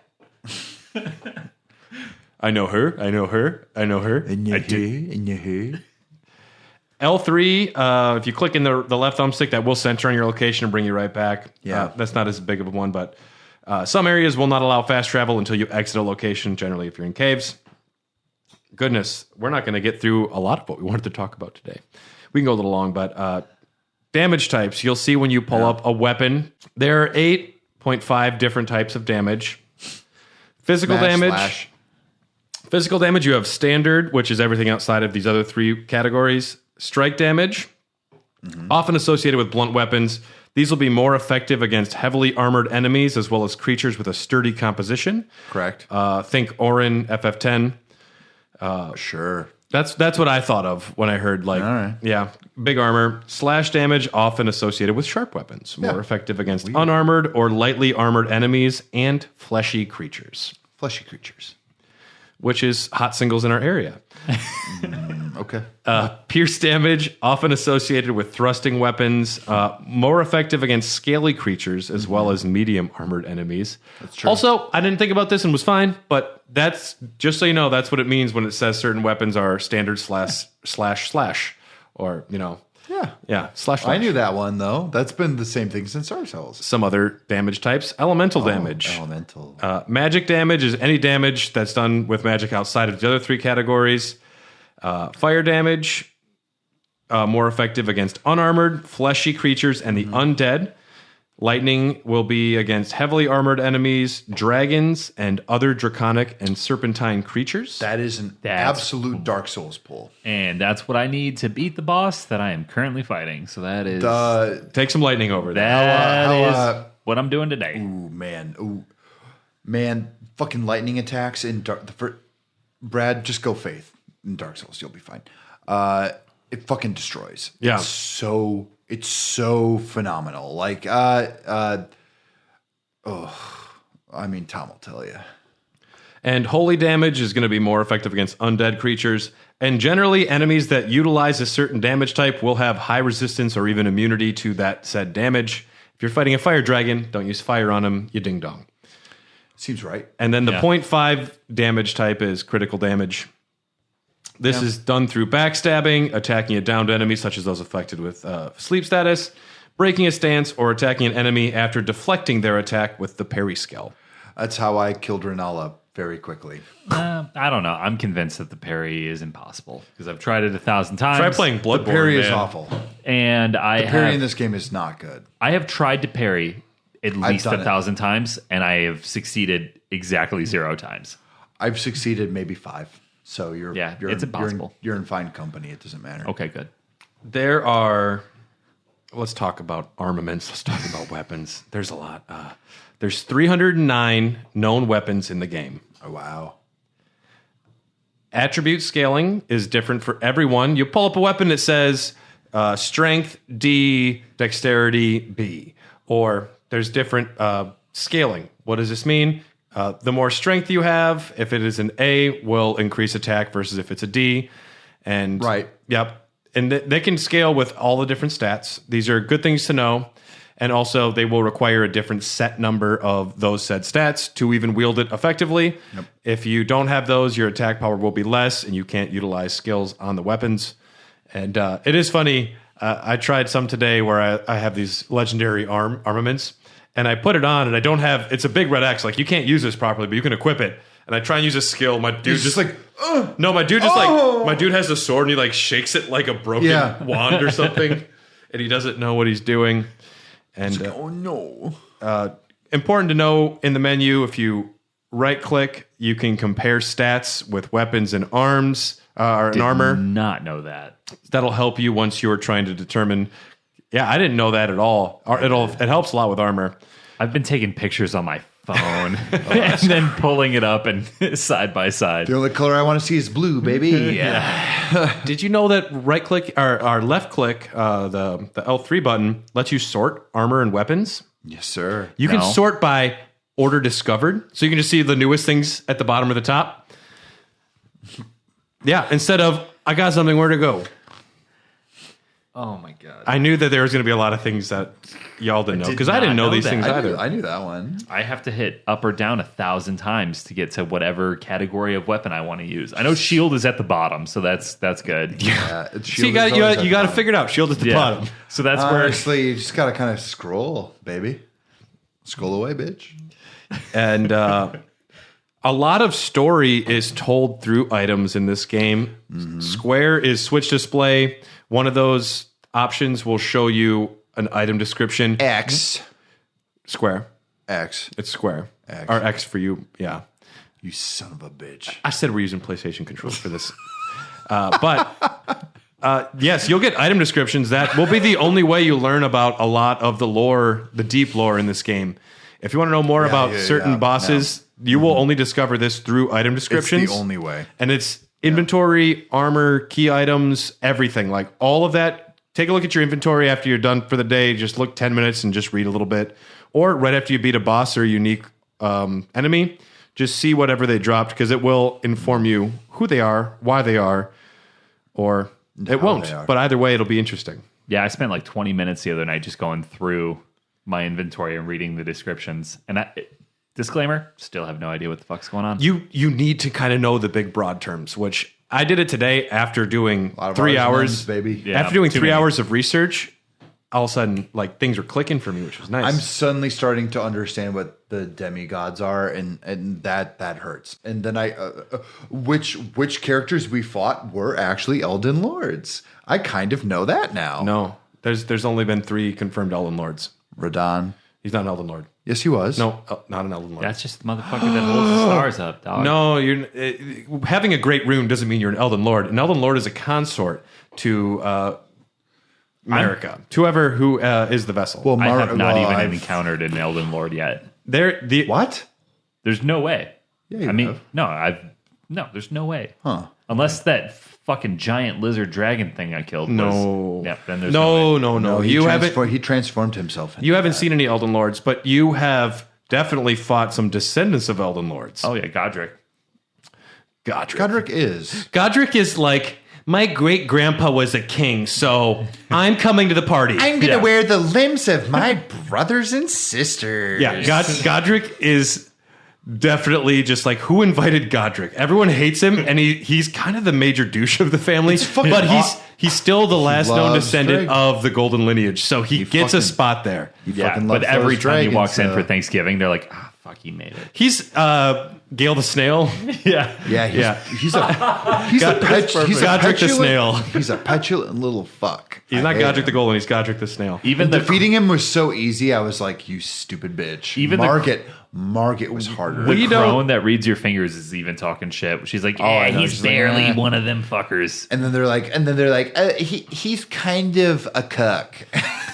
There are 29 different kinds, maybe more, of like right hand armaments or just armaments for attacking or shields, but we're not going to go through all of them. They all have little uniquenesses, and like whips can't be parried or do critical damage. I love the whip. The whip is really fucking good. I've done so much fucking damage with the whip. Oh, just in normal exploration, like just going full Indiana Jones. Yeah, what? Like in the left hand with.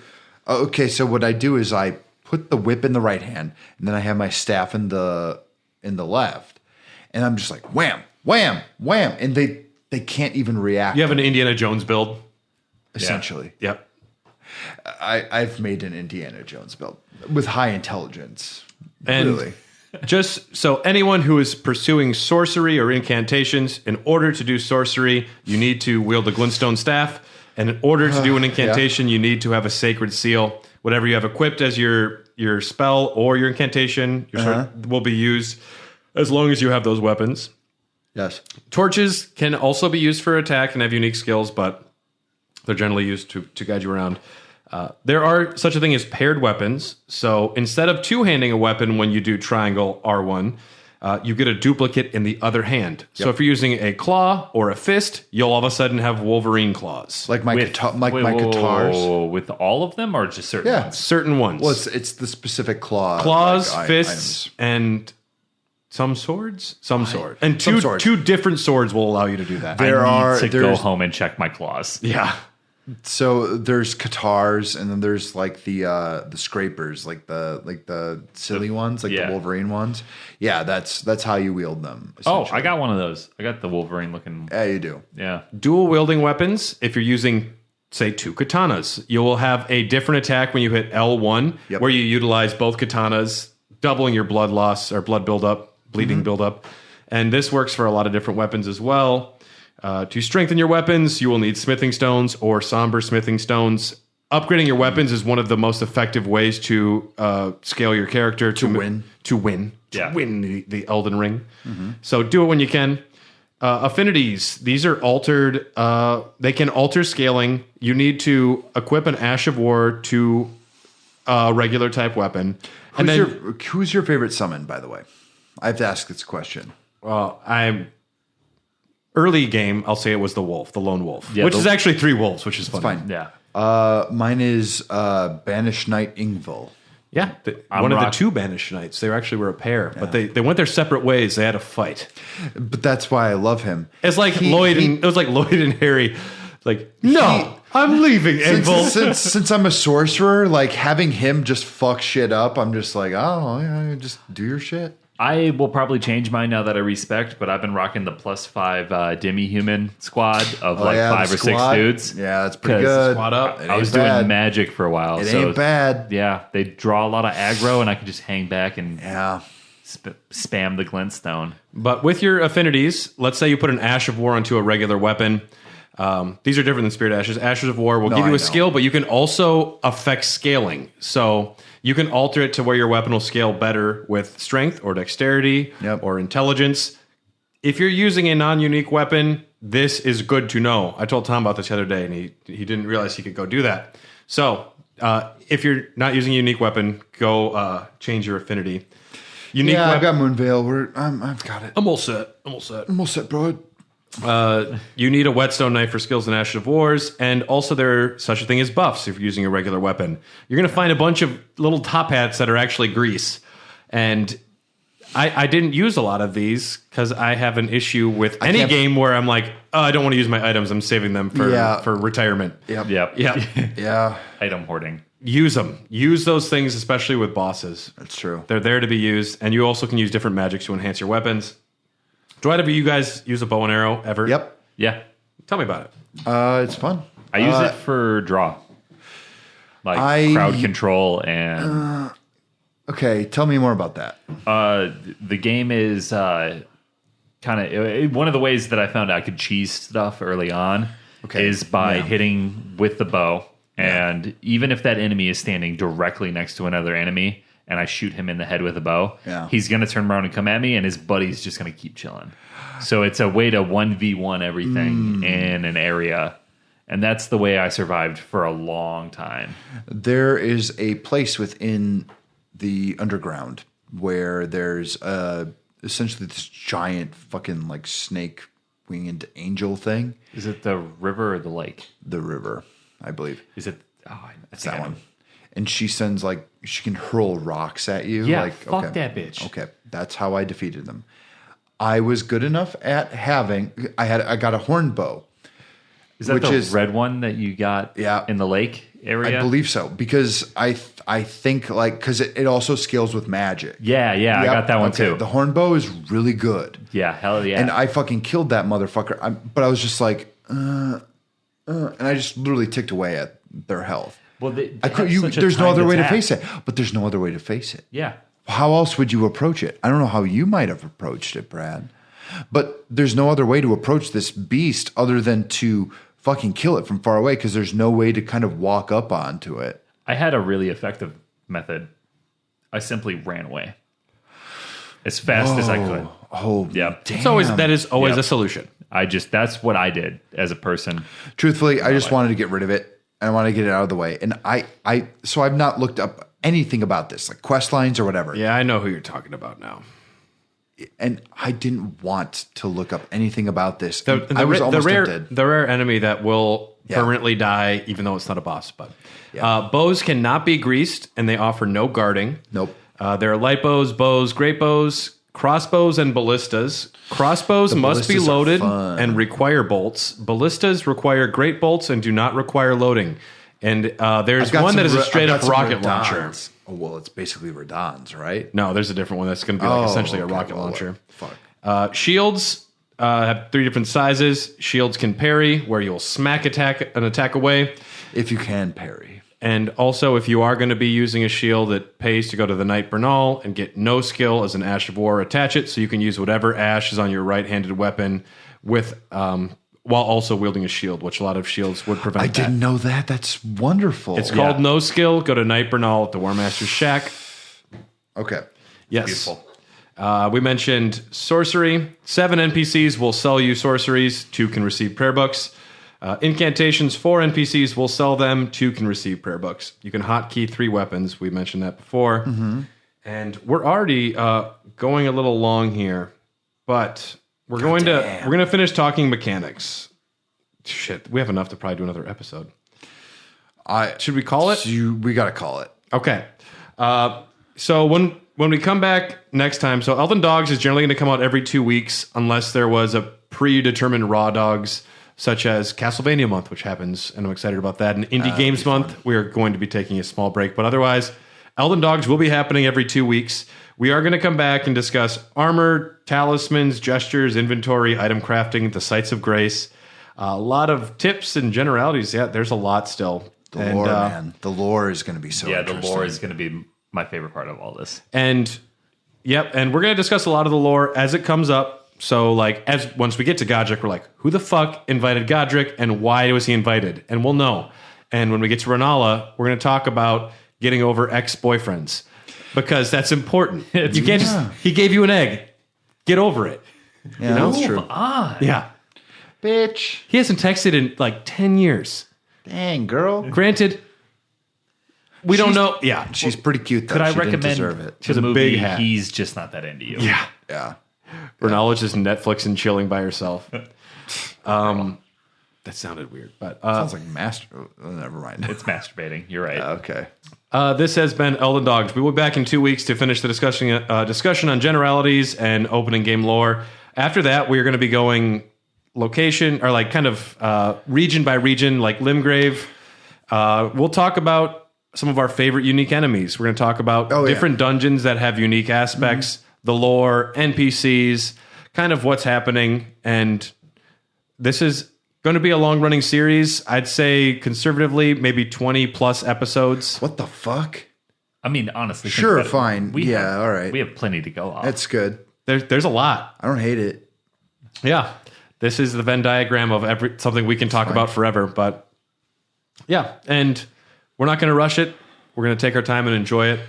Honestly, keep listening. It's going to get really interesting. I think everyone is having their own little like unique kind of understanding of what this game is and how it works.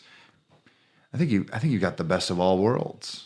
And there will be many guests, so we can get a lot of different individuals' takes on the story and their characters. Then I'm going to yell at them about lore. I'm going to become so good at this lore that it's going to suck for everyone. That's my job. Yeah, And well. believe me, I'm going to make it suck for you, Dylan. I'll slap you. Godric teamed up with Praetor Yes, Reichard and yes, attacked the Grand Capital. And then I went.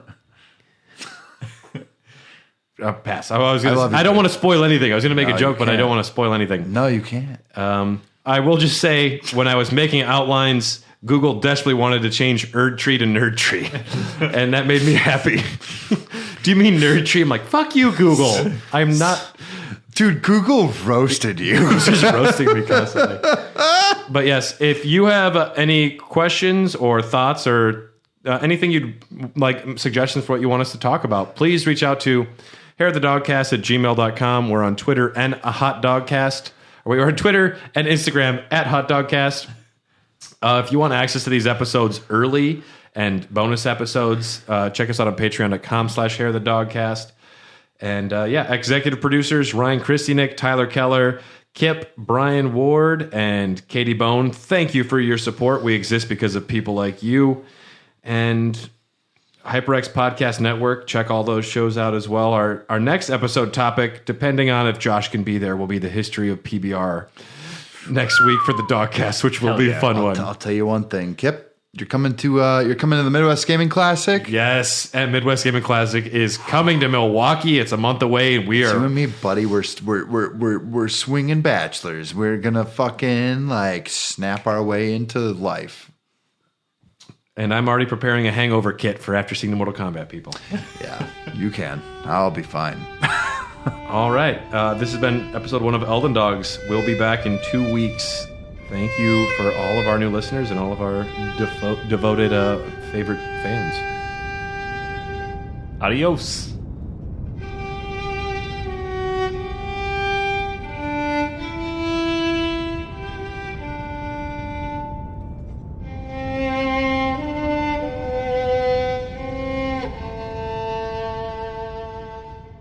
New this April from HyperX, it's the HyperX Clutch Controller. Get better control of your mobile gaming with its comfortable grip, directional pad, analog sticks, and shoulder buttons. This versatile controller can fit a variety of phone widths and can also connect wirelessly for use on tablets and PCs. Learn more and pick one up online at HyperX and HP.com, Amazon, Micro Center, Target, Best Buy, and many other fine retailers.